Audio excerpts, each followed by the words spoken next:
송은재 TV 시작합니다. 민주당에 이원욱 의원이 있습니다.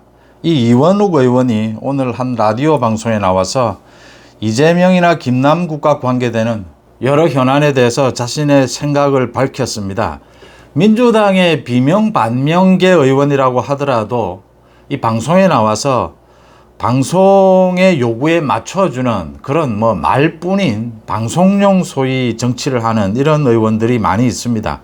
그런데 이원욱 같은 경우에는 그래도 민주당에서 좀 합리적인 전국 분석을 한다 이렇게 꼽을 수가 있습니다. 이 이원욱이 오늘 아침에 라디오 방송국에서 한 이 부분을 놓고 제 판단을 말씀을 드리겠습니다. 이원욱이 먼저 김남국의 제명 부분과 관련해서 국회 윤리특위에서 자문위원회의 결론 제명하라라고 하는 권고를 수용하지 않을 수가 없다. 민주당에서 민주당이 도덕성을 회복하려면 이 민주당에 달려 있는 겁니다. 지금 200명의 의원이 김남국의 제명에 찬성을 해야 합니다. 민주당이 지금 절대 다수를 차지하고 있기 때문에 민주당 손에 달려 있는 셈입니다. 민주당이 김남국을 제명시켜야 한다. 그러려면 지금 여당을 비롯해서 정의당, 무소속 모두 김남국 제명에 동의를 한다면 민주당에서 69명이 찬성을 하면 김남국을 제명시킬 수 있습니다. 이원욱의 예측은 제명이 가능할 것이라고 본다. 지금 민주당의 사정상 70명 정도는 김남국 제명에 찬성하지 않겠느냐 이렇게 예측을 했습니다. 이원욱은 이렇게 김남국이 제명될 가능성이 있다라고 이렇게 봤습니다. 그 다음 이원욱은 이재명 체제 지난 1년 동안 이재명 체제에 대한 냉정한 반성, 평가가 필요하다라고 이야기를 했고 이재명이 당대표를 고집하는 한 이재명을 쫓아낼 수 있는 방법은 없다. 내년 총선을 이재명 체제로 치를 수밖에 없을 것이다.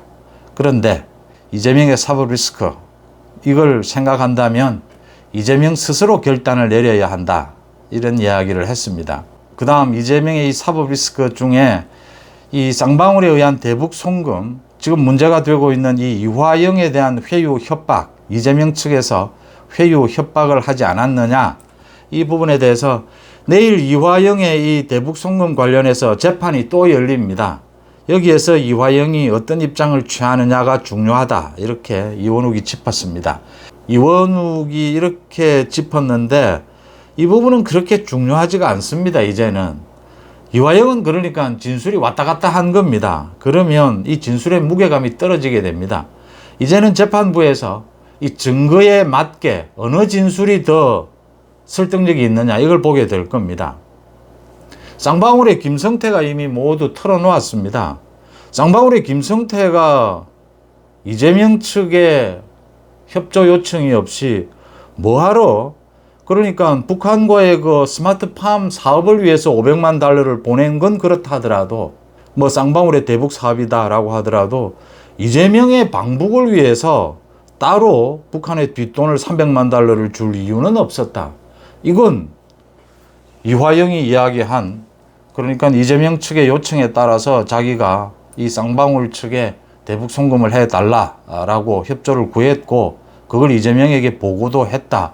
이게 훨씬 설득력이 있고 상식적인 것입니다. 그러니까 증거에 따라서 이 진술이 일치한다라고 하는 겁니다.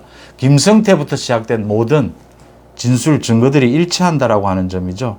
이 부분은 그러니까 내일 재판이 열리니까 이화영의 입장이 중요한 부분이긴 하지만 그렇게까지 무게감은 있지 않다 이렇게 보이고요. 그 다음 지금 이화영에 대해서 이렇게 회유하고 압박한 것 이재명 측에서 이 부분에 대해서도 이원욱은 이게 좀 많은 의혹들이 일 수밖에 없다. 증거인멸, 중요한 재판들 이런 것들을 앞두고 이런 행동을 하면 오인받을 수가 있다. 이원욱은 이 정도 지적을 했는데 오인 정도가 아니죠. 이건 거의 확정적인 겁니다. 그러니까 이재명의 측근이죠. 김영진 의원이 이화영의 부인을 만났고 그 다음에 이화영의 부인이 탄원서를 발표를 했고 이화영의 부인이 이화영을 감옥에 가서 면회를 했다. 그리고 그 다음에 이화영이 입장을 번복하는 이 감옥에서 편지를 발표를 했다. 이 순서가 오인받을 수 있다 정도가 아니고 거의 확정적이죠. 증거인멸을 노렸다라고 하는 것. 그 다음 이게 불거지고 난 다음에도 오늘도 지금 민주당 의원들이 수원지검에 몰려가서 검찰이 강압수사를 하고 있다, 뭐 이렇게 주장을 했습니다. 이재명 방탄에 나선 것이죠. 그 다음 이번 주에도 계속해서 민주당 의원들이 이화영과 특별면회를 잡아놓고 있습니다. 이제 뭐 아예 떼놓고 증거인멸을 하겠다, 이런 이야기들입니다.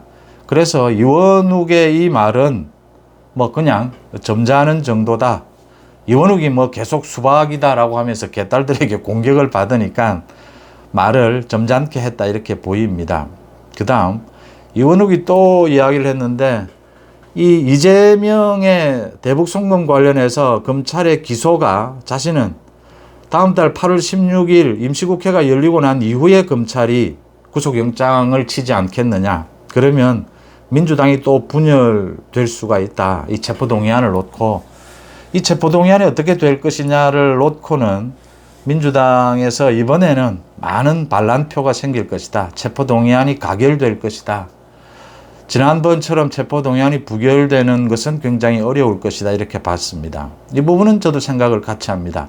지금 민주당의 비명반명, 더 나아가서 불체포 특권을 내려놓자라는 것은 이제 민주당 절반을 넘습니다.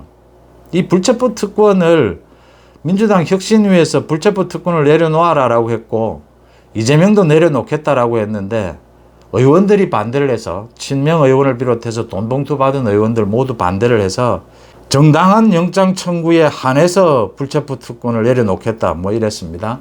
정당한지 정당하지 않은지를 지금 민주당의 뭐 범죄 혐의자들이 판단하겠다, 지금 이 소리입니다.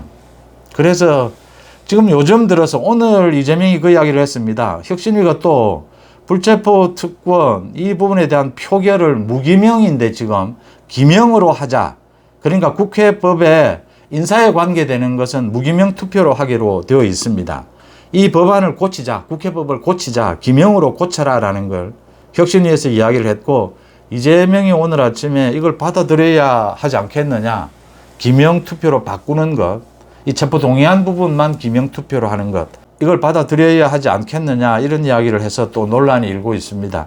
이게 지금 내년 총선을 앞두고 만약에 기명 투표를 하게 되면 공천권을 쥐고 있는 이재명의 눈치를 보게 될 텐데, 이재명이 또 불체포 특권 뒤에 숨으려고 하는 것이 아니냐, 또 이런 지적도 있고, 정반대로 친명 쪽에서는 우리를, 혁신위가 뭐 우리를 범죄 집단으로 보느냐, 이 인사에 관한 것은 무기명으로 하는 것이 이 대원칙입니다. 그러니까 헌법의 정신이죠. 이런 대원칙인데 이런 예외 조항을 두자라고 하는 것이 위헌 요인이 있기도 하고, 또 민주당 의원들을 범죄 집단으로 보는 것 아니냐, 이렇게 찬반 양론이 있습니다. 그런데 불필요한 논쟁입니다. 이거 체포동의안을 기명투표로 할 거냐 무기명 투표로 할 거냐 여야 합의도 되지 않을 거고, 이 국회법을 고쳐야 합니다. 국회법 고치는 게 국회를 통과하더라도 대통령실에서 거부권을 행사할 수도 있고, 이게 위헌 요인도 있습니다. 이걸 김원경 혁신위가 기명투표로 바꾸자, 좀 엉뚱한 겁니다. 이런 제안을 하고, 이재명이 뭐 오늘 아침에 이게 대단히 중요하고 당장 될 것처럼 이렇게 기명투표로 바꾸는 것을 추진해보자, 이렇게 이야기를 한 것은 물타기입니다. 불체포 특권을 민주당이 제대로 내려놓지도 않고 포기하지도 않아서 국민들의 지탄을 받고 있는 것, 이 뭐 논란을 일으켜서 물타기 해보자라는 그런 소리에 불과한 것으로 이렇게 보입니다. 이원욱이 저와 생각이 뭐 좀 다른 여러 가지 부분이 있긴 하지만 전체적으로는 이원욱이 그래도 민주당 내에서는 합리적으로 보고 있다. 김남국에 대해서 민주당이 제명시킬 수 있다. 이재명에 대해서 체포동의안 표결을 하더라도 체포동의안이 통과될 가능성이 매우 높다.